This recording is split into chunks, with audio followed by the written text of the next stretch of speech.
Welcome to Burlap Teachers. Enjoy the video.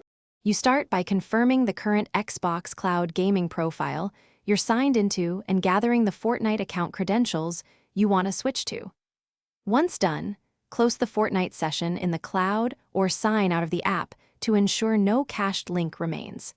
Make sure two-factor authentication details are accessible for both accounts. This first step prevents automatic reconnection and prepares the cloud session to accept a different Epic Games link when you proceed to sign in with the new account. Launch Fortnite through Xbox Cloud Gaming, and when the launcher appears, choose to sign in with Epic Games rather than continuing with the Xbox profile.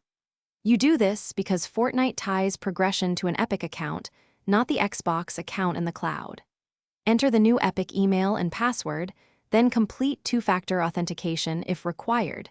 This step links your cloud session to the new account. Make sure to decline any prompts to merge accounts to avoid unintended data conflicts between accounts.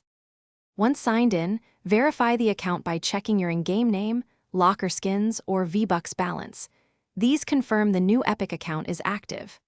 If Fortnite still shows the old account, go to Epic Games account settings on a browser, unlink the Xbox account, then repeat signing into Cloud Gaming and Epic Login.